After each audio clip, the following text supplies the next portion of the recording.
Bonjour tout le monde. Aujourd'hui, nous en sommes à notre troisième entrevue du magnifique projet Deuxième Chance et j'ai la chance d'accueillir aujourd'hui Sonia Chenévrier. Une très Chenevier. belle... Chevrier? Chenevier. Chenevier, excuse-moi, Chenevier. C'est pas grave. Sonia Chenevier, je vais la laisser se présenter parce que ça coïncide avec ma première question. J'aimerais, Sonia, premièrement, te dire merci d'être là. Merci à toi. Puis, j'aimerais que tu nous parles de toi, que tu nous dises où tu en es dans ta vie et comment tu te décrirais comme femme. Comme femme, alors moi, bon, je suis une femme donc. Où est-ce que j'en suis dans ma vie?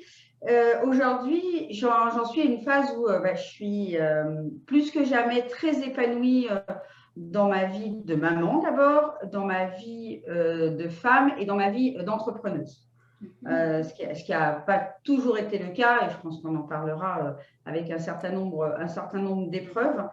Je crois que ce que j'ai toujours recherché, c'était de savoir qu'est-ce que j'étais venue faire sur cette planète.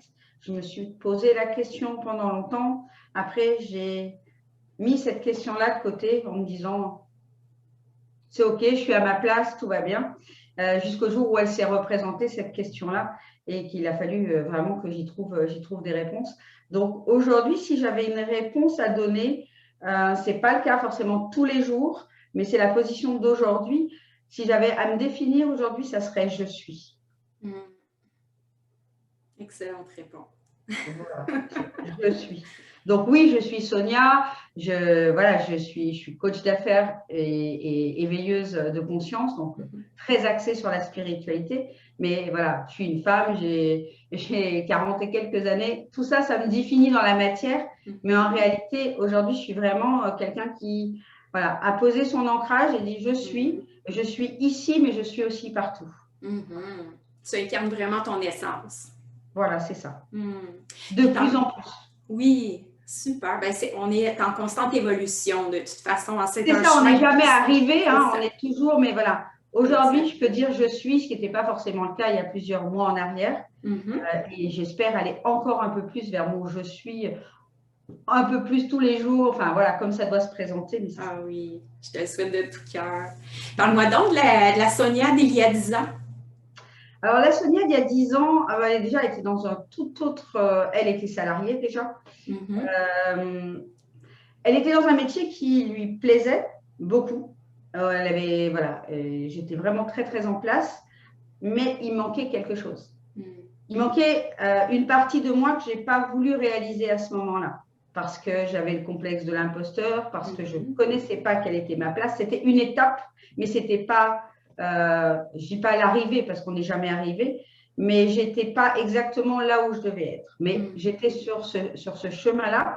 Mais il y a 10 ans, je pense que j'avais perdu de vue un petit peu la spiritualité. Et elle s'est rappelée à moi quelques années plus tard. Mais j'avais perdu cette connexion-là. J'étais vraiment dans la matière. Voilà. Il y a 10 ans, j'étais une femme, j'étais directrice commerciale, j'étais installée dans un job qui me plaisait beaucoup, dans un environnement qui me plaisait beaucoup, mais j'étais déconnectée de cette partie spirituelle de moi. J'étais dans le dur, voilà, j'étais dans le dur, c'est-à-dire je travaillais dur. Ah ouais. Voilà. Si tu fais partie de notre projet, c'est qu'à un moment donné, il y a un événement bascule qui s'est produit dans ta vie qui a fait en sorte justement que tu te reconnectes à cette spiritualité-là. De quelle façon ça s'est produit dans ton cas? Alors, ce qui s'est passé, c'est que j'ai provoqué ça. OK. Je l'ai provoqué d'une certaine manière qui est toute simple, c'est que j'ai pris la décision d'avoir un enfant alors que c'était une de mes plus grandes peurs. Et je savais qu'en ayant un enfant, ça allait venir bouleverser des choses en moi, ça allait venir reconnecter à des parts de moi, et notamment une peur que je poussais bien, je la mettais sous le tapis. Et donc, un an après la naissance de mon fils, j'ai commencé à être même, je dirais même un petit peu avant, on va dire, voilà, un an après la naissance de mon fils, un petit peu avant, j'ai commencé à ne plus trouver de sens dans ce que je faisais. La vie m'a fait un énorme cadeau, c'est-à-dire que dans la société dans laquelle j'étais, il y a eu un changement de direction. Et moi, j'étais le numéro 2 de la société. Et du coup, j'étais plus du tout en adéquation avec le nouveau patron, les valeurs, enfin, tout ce qui touchait était à l'antipode de ce que j'étais moi. Donc, du coup, c'est venu vraiment bousculer. Et là, il y a des peurs qui se sont réveillées, la peur de perdre mon emploi, la peur de ne pas gagner autant que je gagnais dans mon poste, la peur de ne pas retrouver autre chose, mais en même temps, je sentais que j'avais plus du tout envie de faire ça. Et là, je me suis retrouvée comme dans un point zéro, un point un peu abyssal, où tu sais qu'il faut partir, ça te fait vachement peur, et tu ne sais pas quoi faire d'autre. C'est-à-dire que là, j'étais en place dans un métier depuis 20 ans, hein, j'étais directrice commerciale. Voilà, je rayonnais, j'avais un super impact, j'étais en place, quoi. Il n'y avait pas d'autre mot. Et je ne savais plus qui je voulais être demain. Et donc, ce qui s'est passé, c'est que voilà, j'ai fait un burn-out qui m'a poussée à prendre congé de ma société, tu vois, et puis après à engager la procédure pour me faire licencier. Donc, voilà ce qui s'est passé. C'est qu'à un moment donné, je n'étais plus à ma place. J'ai eu peur de faire, mais la vie m'a amené qu'il fallait que je le fasse. Et à ce moment-là, il y a eu beaucoup de choses. Là, je suis rentrée, en fait, je crois que j'ai perdu pied. Le burn-out m'a fait perdre pied. J'étais perdue dans ma tête. Je ne savais pas où j'allais. Toutes les peurs que je pense que j'avais mises sous le tapis sans vraiment m'en rendre compte se sont réveillées. Donc là, ça a été, tu vois, là, j'ai fait des crises d'angoisse. J'étais obligée même de prendre des antidépresseurs, des choses pour dormir la nuit, tellement cette pression-là était constante, avec des bouffées de trucs la nuit. Enfin, c'était chaud. Et là, j'ai démarré. Bon, la vie m'a fait un beau cadeau, c'est qu'il m'a emmené sur le web, il m'a emmené à connecter avec des formations en ligne sur du coaching, sur la découverte des émotions. Donc, j'ai fait un gros travail sur moi. Donc, ça m'a permis de remonter, de me dire, waouh, c'est ça que je veux faire, mais je ne savais pas du tout comment le faire. Et là, j'ai attaqué une deuxième spirale, je dirais, descendante dans les méandres du web pour faire des formations, faire des choses qui m'ont certes appris des choses, mais qui ne m'ont jamais permis véritablement de trouver ma voie. Et ça a réveillé une blessure chez moi, et après, ça a fait une belle transformation. Mais voilà, ce qui s'est passé dans 10 ans, il y a 10 ans, enfin, un peu moins de 10 ans, mais sur le parcours. Et du coup, pas mal d'épreuves avec une grosse descente, une perte d'identité, une perte de confiance, enfin, la totale, quoi. Tu es vraiment allé toucher le fond. Oui, je pense que le plus, il fallait que je saute du pont. Hein. Tout à fait. Ça ne veut pas dire que j'y ai pas pensé. C'est vraiment dur. Ouais. Ah oui, vraiment. Tu as dit que tu vivais à ce moment-là de grandes peurs, mais est-ce que tu es capable d'en nommer les plus grandes que tu vivais à ce moment-là? C'était quoi? La peur du manque, la peur d'échouer. Je crois qu'à un moment donné, je me suis même demandé si là-haut, on ne m'avait pas oublié. Okay. Tu vois? Mais c'était ça, la peur d'échouer, la peur de ne pas trouver ma place et la peur du manque. Ça, c'était les trois. Cette bouffée d'angoisse quand elle a fini. J'étais en train d'essayer de projeter quelque chose où j'avais rien, en fait. Je ne pouvais plus projeter puisqu'il n'y avait plus rien. Tu vois, tout mon monde s'effondrait. En même temps, en parallèle, ma vie de couple s'est effondrée aussi. Enfin, la totale. L'abysse, c'était ça. Hein. Ah oui, je comprends très bien. Quand tu as décidé tu as pris la décision, en fait, tu étais au fond, tu étais dans les abysses, comme tu dis, mais qu'est-ce qui t'a aidé à remonter? Qu'est-ce qui a été ton pourquoi? Qu'est-ce qui t'animait à l'intérieur de toi? Qui t'a donné l'élan pour pouvoir te propulser? Là? Je crois que même, bon, à part ces petits moments de très forte noirceur, on va dire, j'ai toujours eu cette voix à l'intérieur de moi qui me disait, il y a un but à tout ça. De ça, t'es né. En fait, je crois que je me suis toujours dit que j'étais née pour réussir. Que il y avait un destin qui m'était proposé. Et j'ai découvert là le développement personnel et j'ai compris qu'en fait, c'était tout le monde qui avait ça. Et que moi, j'étais née pour transmettre ça.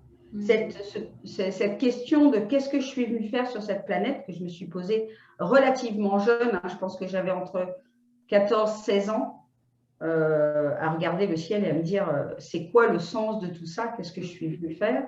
Et là, quand j'ai senti cet appel de développement personnel, j'ai dit ok, c'est ma voie, je ne sais pas comment je vais y arriver, mais c'est fait pour moi. On ne m'a pas mis tous ces éléments-là sur le chemin, depuis toute petite en plus, hein, parce que la spiritualité, c'est vraiment quelque chose que j'ai touché relativement jeune aussi, même si c'était l'adolescence, début de l'âge adulte.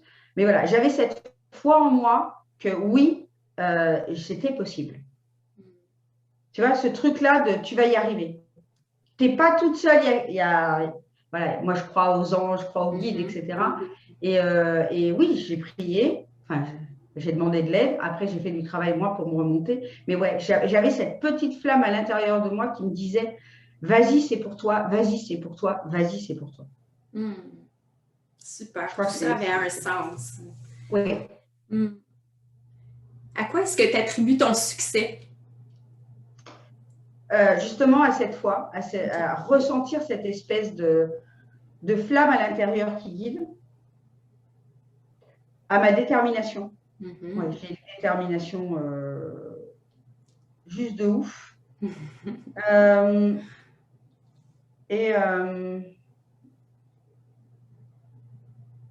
Ouais, enfin, la foi, la spiritualité, c'est ça. Je crois que c'est vraiment ça. À quoi ouais. C'est ça, je pense, qui m'a le plus aidé. Super. Qu'est-ce que c'est la plus belle chose que la vie t'a enseigné à travers ce parcours-là, selon toi? La chose la plus... que tout est possible. Que la vie, c'est de la magie. Et que cette magie, c'est à nous de la créer. En fait. Moi, ce qu'elle m'a appris vraiment, c'est que je suis l'actrice totale.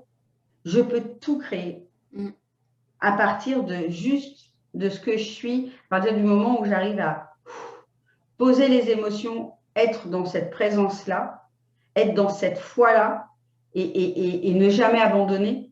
Voilà, ça c'est ce que la vie m'a appris, la première chose. Et la deuxième partie, c'est de ne pas rester seule. Là où j'ai vraiment fait des gaps dans ma progression, c'est lorsque je me suis autorisée à investir en moi et à ne pas rester seule. Voilà. Justement, ça m'amène à ma prochaine question. Sur quelles ressources as-tu pu compter durant ce parcours-là, toi?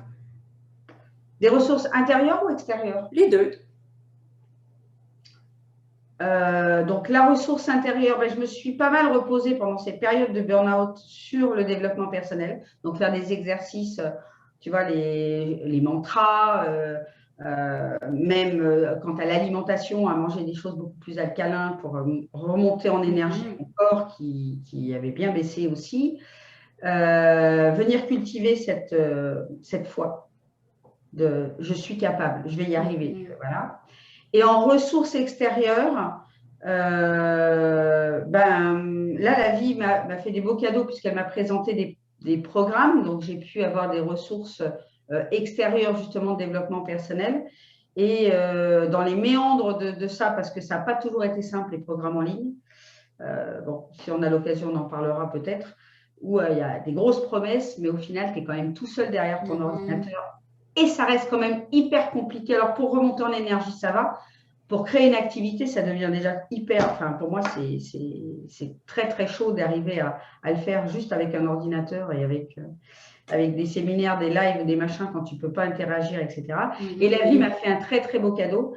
C'est que lors d'un séminaire de développement personnel, j'ai fait la connaissance d'une fille avec qui on a fait plusieurs programmes ensemble et on a été soudés comme les doigts de la main. C'est devenu une amie incontournable aujourd'hui. Et c'est elle qui, au moment où j'allais arrêter, après 4 ans de galère sur le net, j'allais vraiment lâcher l'affaire.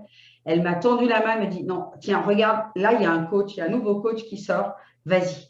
franchement, vas-y. Et là, ça a été le propulseur. Wow. Mais je Vraiment pense que génial. tout ça, je n'aurais pas pu le faire si j'avais été seule. C'était vraiment trop dur. Ces programmes en ligne, c'était vraiment trop dur. Il y avait vraiment beaucoup, beaucoup de choses à mettre en place. Et il y avait besoin de… Et c'était la première fois que, autant dans les, tu vois, dans le challenge, dans le faire, on était soudés, mais autant on était là, capable de se tendre la main l'une. Un coup, c'était moi, un coup, c'était elle, pour se tirer vers le haut. Et ça a été une ressource, vraiment… Waouh! Je comprends. Wow. Génial. Quelle qualité penses-tu avoir développée à travers tout ce cheminement-là? Quelle qualité que j'ai développée? Alors, j'ai développé ma capacité à accepter ce qui est, à laisser glisser l'émotion pour aller chercher la solution. Ouais, alors ça, par contre, ça a été une… Oh, ouais. Moi qui étais quelqu'un, dès qu'il y avait un challenge, je redescendais, enfin, c'était, tu vois, émotionnellement, je redescendais, j'en étais à prendre des crises de larmes quand je n'arrivais pas à faire quelque chose au niveau de la technique. Enfin, c'était devenu très, très lourd. Et ça m'a vraiment, voilà, je pense que c'est la présence je suis aussi qui fait que ça ne marche pas là, pas de problème. Et tu sais quoi, tu vas éteindre ton truc, tu vas aller faire un petit tour, ça va aller mieux. C'est ce que j'ai fait, mais maintenant, c'est dans l'instantané. Alors, au lieu de me dire, oh mon Dieu, ça ne marche pas, et voilà, c'est encore comme ça, et pourquoi ça ne marche pas, et ça tombe encore sur moi. Je pense que tu vois de quoi je parle. Oui, tout à fait. Eh bien là, j'ai cette capacité aujourd'hui à accueillir, ok, là, il y a un truc qui vient se rejouer, c'est quoi? Sors de l'émotion et va chercher la solution. Et alors, sur le net, on en trouve plein les solutions. Puisqu'on l'a pas, on a des ressources autour de soi. Voilà, on envoie un petit message et puis on obtient la solution. Donc, ouais, ça c'est ces qualités-là et ces qualités de me faire aider. Avant, j'étais, je suis on va dire d'une énergie plutôt masculine quand même à la base, mais j'avais une énergie plutôt je le fais moi-même, tu vois. Je fais tout moi-même. C'est du sûr si je le fais moi. Aujourd'hui, je ne sais pas faire. Il y a des choses sur lesquelles je n'ai même pas envie d'y aller. Quand je parle de la technique, aller faire un site internet, aller faire des pages de vente. Oui, je fais le contenu, mais la technique, aujourd'hui, je délègue. Et je l'aurais fait beaucoup plus tôt. Si j'avais, voilà, ça, je l'aurais fait plus tôt. Donc ça, je suis allée rechercher ces ressources, aller mettre le vide pour aller chercher à l'extérieur. C'est vraiment génial. Hein? Qu'est-ce que tu retiens de positif de chacune des étapes de ton parcours? Avec un regard extérieur, en prenant de la hauteur, arrives-tu à quand même si ça a été des étapes difficiles, de retenir que du constructif à travers? Elles sont toutes parfaites. Elles sont toutes parfaites. Elles m'ont permis de devenir la personne que je suis aujourd'hui. Elles m'ont permis de créer aujourd'hui l'activité qui répond complètement à mes valeurs. Et justement, toutes ces épreuves-là, aujourd'hui, j'en ai fait des forces pour donner autre chose dans l'accompagnement. Donc, merci. Merci à toutes les galères, parce que ça m'a vraiment permis de grandir et de me dire, moi, je vais offrir autre chose au monde. Voilà, donc tout est parfait.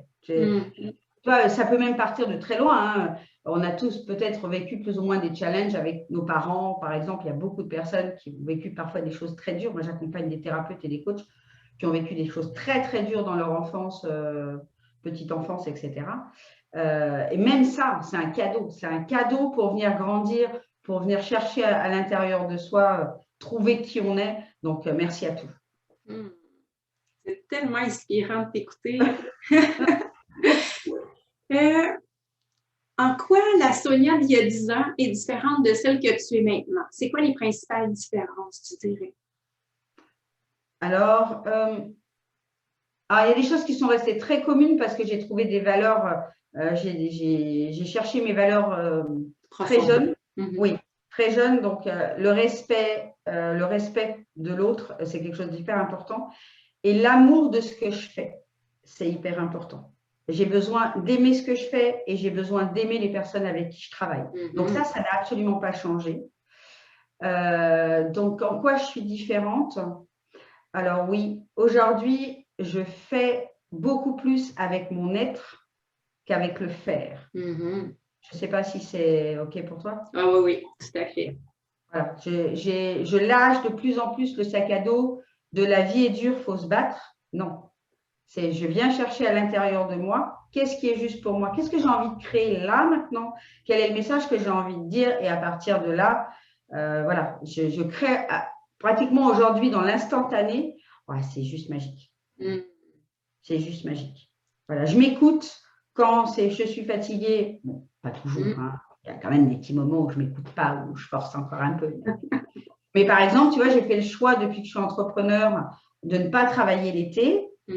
Donc cette année, je prends 2 mois. Donc dans une semaine, enfin voilà, en début juillet, je suis en vacances pour 2 mois. Génial. Voilà. Donc ça, voilà, et je vais profiter de mes amis, de ma famille, de mon fils. Et ça, pour moi, c'est quelque chose que je ne connaissais pas hein, dans le salariat. Enfin, je ne sais pas chez vous, mais chez nous, c'est 3 semaines l'été. Et moi, c'était 3 semaines où il n'y avait pas de coupure. Hein. Avec mon job, c'était 3 semaines où je restais quand même un peu collée au téléphone et au mail, tu vois. Donc, je ne dis pas que je ne vais pas rester collée, mais enfin, que je ne vais pas rester connectée. Voilà, mais donc ça a changé. Et qu'est-ce qui a changé aussi? Oui, cette sensation, cette sensation de contribuer au monde.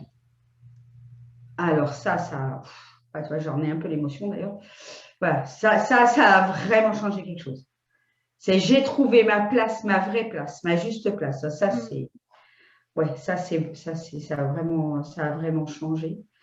Et voilà, et quoi d'autre? D'être consciente que je peux créer tout ce que je veux, même au-delà.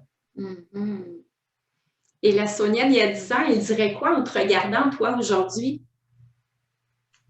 Elle dirait, reste pas seule, ma chérie. Oublie combien ça coûte, fais-le. Elle lui dirait ça. Elle lui dirait que tout va bien se passer parce que tu as vraiment tout en toi. Et laisse le processus, tu vas voir, ça va être encore plus magique que ce que tu imagines. Et elle lui dirait, tu n'es pas seule. Tu ne l'as jamais été, tu ne le seras jamais. C'est merveilleux. Ça, c'est toi aujourd'hui qui dis ça à la Sonia d'il y a 10 ans. Mais la Sonia d'il y a 10 ans, là, en te regardant, toi, où est-ce que tu es parvenue? Elle dirait quoi, tu crois? Elle me dirait quoi? Elle dirait quoi? La Sonia d'il y a 10 ans? Je pense que la Sonia d'il y a 10 ans, comme elle était bien dans l'ego, elle dirait si j'avais su, je l'aurais fait plus tôt. Je pense que c'est ça la première chose qui lui viendrait. Et je pense qu'elle lui dirait aussi yes, j'en étais sûre. Ah ouais, quelle réussite, hein?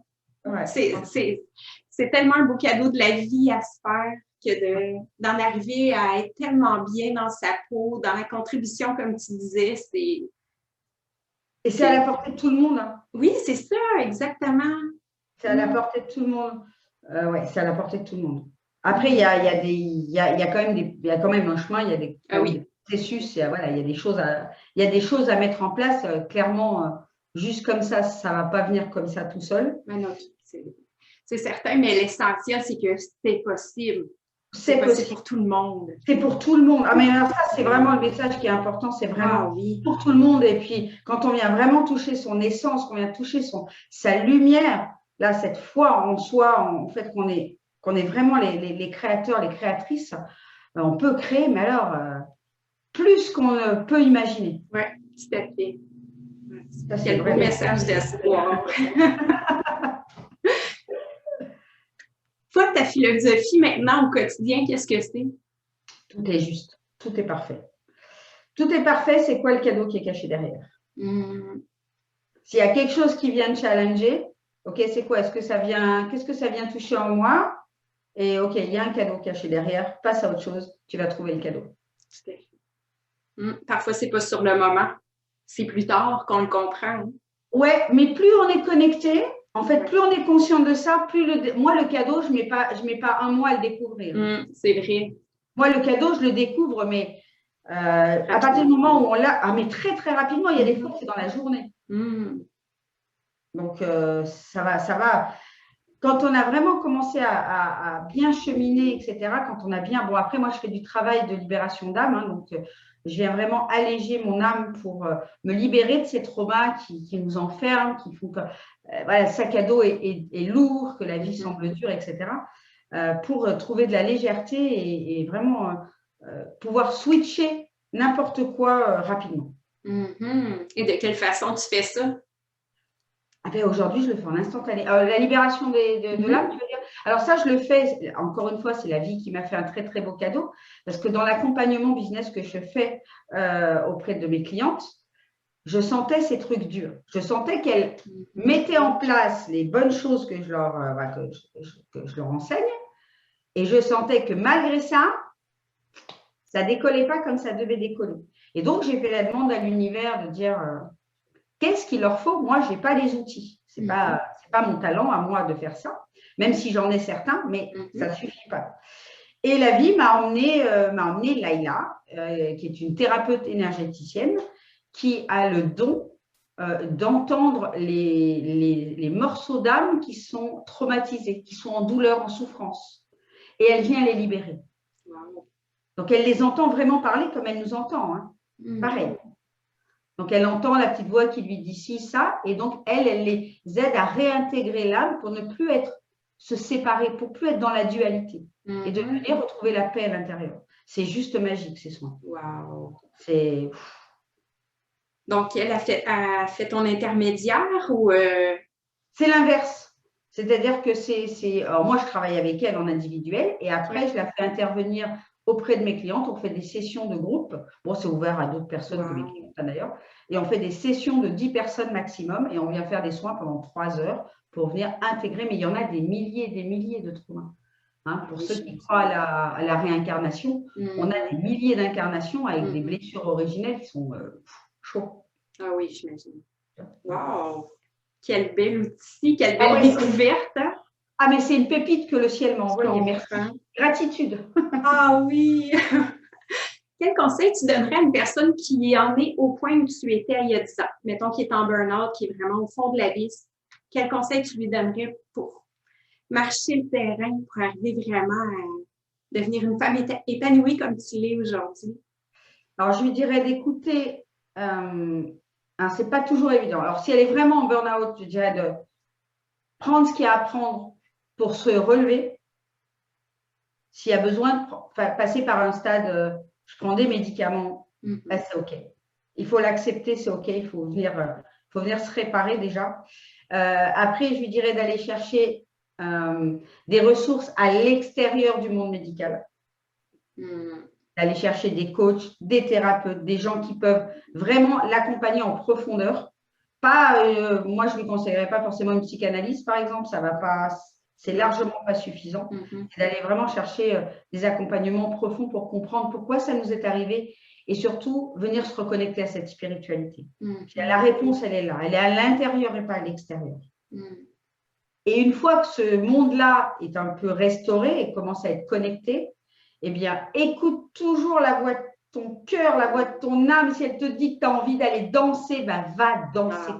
Tu peux avoir une réussite exceptionnelle, peut-être en étant prof de danse ou je ne sais pas, mais voilà, écoute ce que ton cœur te dit de faire. Hein, c'est l'âme qui parle, c'est ta présence, je suis qui parle, et elle sait exactement le chemin pour te conduire là où ça va briller pour toi. Tout à fait. Puis ça nous donne tellement une belle énergie quand on suit l'appel de notre cœur, de notre âme. On est porté par ça. Ça nous anime vraiment. C'est ça, c'est ça. Et voilà, pas rester seul. Ne pas rester seul. Bien s'entourer. Oui, bien s'entourer de personnes qui peuvent nous aider à réaliser notre projet, qui peuvent nous aider à nous sentir mieux, à nous connecter à notre âme, à venir libérer. Voilà, toutes ces personnes-là dont c'est la mission d'âme, en fait. Hein. Ben, tout à fait. Exactement. S'entourer de gens qui ont pour mission d'âme de faire ce qu'on a envie de faire. Voilà. Tout à fait. Puis si la vie les met sur notre chemin, c'est justement pour nous venir en aide. Donc. Absolument. Donc, il faut accepter l'aide. Voilà. Oui, vraiment. Il faut y aller. Comme dernière question, j'aimerais savoir comment tu entrevois ton avenir? Quels sont tes projets pour le futur? Alors, mes projets pour le futur, c'est de continuer. Alors, moi, je suis pleine de gratitude puisque je crée une communauté très, très soudée de thérapeutes, de coachs. Donc, dans l'activité, hein, dans l'activité business. Donc, je voudrais faire grossir cette communauté d'entraide, ces âmes sœurs. Moi, je ne travaille aujourd'hui qu'avec mes âmes sœurs. Voilà. Et donc, la faire grossir, pouvoir voilà, les aider à s'expanser puisque c'est aujourd'hui l'énergie en présence sur Terre, c'est la co-création. On arrête de se diviser et on se met ensemble et on rayonne plus fort. Et ça n'empêche pas de rayonner nous. Ça c'est mon premier projet, qui continuer à faire ce que je fais.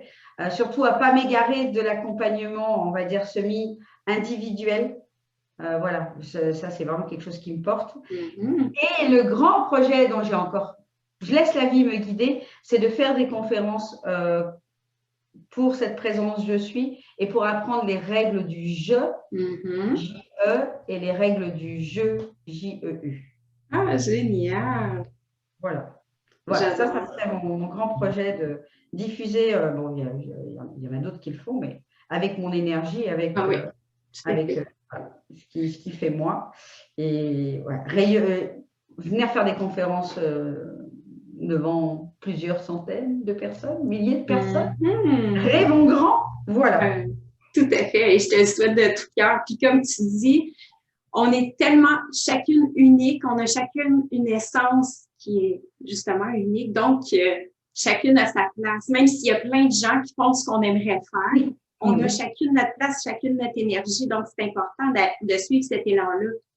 Tout à fait. Et puis, c'est comme des bougies qui brillent dans une… Voilà, plus il y a des bougies qui brillent, plus l'hôtel est beau. Tout à fait. Et la lumière d'une bougie n'enlève rien de la lumière de l'autre bougie. C'est exactement ça, ce qu'on est sur Terre. Vraiment. On est des bougies et chacune va appeler ses âmes sœurs de cœur. D'accord. Donc, en aucun cas, quand c'est notre âme sœur, elle est attirée par nous et par personne d'autre. Et puis après, elle sera attirée par quelqu'un d'autre parce que c'est son chemin et tout est juste. Ah oui. Mais on a vraiment une place. On est chacune de nous une bougie et je trouve ça tellement dommage de pas maintenir cette flamme. La laisser s'éteindre, tu sais, quand il y a presque plus de mèche. Oh là là là là là, ça, il ne faut pas. Ben justement, c'est en faisant un travail comme on fait aujourd'hui, en contribuant, qu'on va réussir à rallumer ces petites flammes-là. Hein. C'est tellement important de suivre cet élan-là. Vous qui nous regardez, vous êtes toutes des lumières. Voilà. Ah oui, vraiment. Voilà, faut vraiment venir cultiver cette lumière-là. Et vous avez un champ possible de succès, mais alors, même si à l'instant T, peut-être vous ne le percevez pas tout de suite. Mais faites confiance ici et tout va bien se passer. Exact. Est-ce qu'il y aurait un dernier message que tu aimerais livrer aux femmes qui nous regardent présentement ou tout a été dit? Moi, je pense que on a fait le tour. Ouais, on a fait le tour. Hein, voilà, de croire en soi, tout est possible et ne jamais abandonner son rêve. Toujours écouter son cœur. Je crois que tout est dit. Tout à fait. Merci infiniment, Sonia. C'était vraiment vibrant. T'es lumineuse, t'es passionnante. C'est tellement agréable de t'écouter. Je suis convaincue que tes conférences vont avoir un succès. C'est gentil. Merci, Isabelle. C'est vraiment une belle découverte. Merci de tout cœur. Merci à toi. Merci à toi. Alors, je te dis au plaisir et à bientôt parce que c'est certain qu'on va se revoir. Ça, c'est sûr. Ah ben, maintenant, on est connectés, donc ça sera avec grand plaisir. Voilà, n'hésite pas à revenir vers moi, puis j'attends après ce qu'on s'est dit. Mais voilà. En tout cas, toi, je te souhaite également une belle réussite dans ton projet. C'est un beau projet de venir rallumer les étincelles, de venir montrer comme quoi on peut avoir une deuxième chance, mais on peut en avoir une troisième, une quatrième. En fait, des chances, on en a tout le temps. C'est qu'on a toujours, à l'instant présent, on a toujours l'opportunité de faire un choix et de faire le meilleur choix pour soi. On peut tout recommencer, même à 60 ans, à 20 ans, peu importe. Ah oui, il n'est jamais trop tard. Il n'est jamais trop tard et voilà, des chances, on en a. Tant qu'on y croit et qu'on y va, on a des chances en fait. Tout à fait. Donc, bravo pour ton beau projet, Isabelle. Merci. Et puis, hâte d'avoir de nouveau de tes nouvelles et une bonne continuation pour tes interviews, pour tout ce que tu fais. Bravo. Merci, merci. À très bientôt. Je t'embrasse tout fort. Bisous. Bisous, bisous. Ciao, ciao. Bye.